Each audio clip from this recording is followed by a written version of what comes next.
Let me share what else worked for me. I needed to understand my spouse's unique needs, wants, and fantasies. I stress those fantasies. Why? Because they are so important in the relationship. And I needed to learn to share mine. A lot of women don't want to express their fantasies. They don't want to, talk about it. A lot of us feel shy talking about our fantasies with our spouse. We feel vulnerable. I needed to learn to share mine with my spouse. I learned that intimacy was such an important feature in the relationship, that it's an important part of the relationship, and that women make love emotionally and men make love physically. That was something else that I didn't know beforehand, that we talk and it's like we're making love. We feel we're ready to do anything for our spouse if we feel we are heard and valued. Whereas for men, it's like there's no connection. You can fight with him in the morning and he wants to make love to you soon afterwards. There's no connection. Talk about sex regularly. His likes and dislikes and yours as well. Observe his response to you, how he reacts to you when you're making love. What does he respond to? What does he enjoy? And be ready to do things and learn to be original. Learn to be different. Learn to be original. Learn to be unique. It may take you reading literature on these things, but do things that make you unique. Don't make intimacy a formality. That is so important. Don't make it a routine. Don't make it boring. Don't let culture or tradition get in the way of intimacy.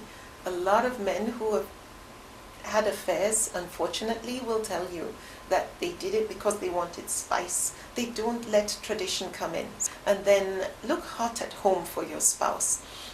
Just before I got married, my dad told me a story which I loved, and I still use it all the time. Sincerely, I do. Even funny enough, my kids notice this. My dad told me of my mom's friend in Egypt. They were together, and one day when they spent the whole day together, then my mom noticed that her friend Nazik was getting made up and putting perfume on and looking fresh. And she said, "Nazik, are you going home? Are you going out?" She said, "No, my husband's coming home." And the day before I got married, my dad gave me that advice, that I should look good for my husband even at home, when he's coming home and when he's at home. And I know my kids observe when I'm putting on makeup and so on, and or cleaning myself up, and they say, "Mama, are you going out?" And I said, "No, Baba is coming home."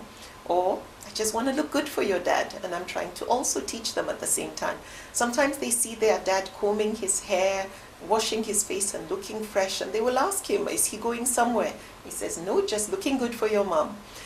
So try and make sure you look good for your spouse. We are guilty of looking good for people outside. Make sure you look good for your spouse. And then stay fresh. Keep your hair clean. Sometimes we will spend 2 weeks, 3 weeks without washing our hair. Try and make sure you keep yourself very clean. Remember, we talked about this during the other talk yesterday. Let's make sure we keep our personal hygiene of the utmost of importance, especially by using deodorants and antiperspirants. And then remember that we have natural pheromones. Don't put perfumes that are so strong that your own natural body odor, the good one, not the smelly, sweaty one, the good one is overshadowed and your spouse isn't able to enjoy that natural smell. And then be unpredictable. Don't just say, "I'm going to wait till nighttime, to be intimate with my spouse." Surprise your spouse. Sometimes invite him home from work and, be adventurous. Try something crazy and different, quickies and so on. Don't be boring. Don't be in a routine and so on. Try different places and don't just save it for the bed.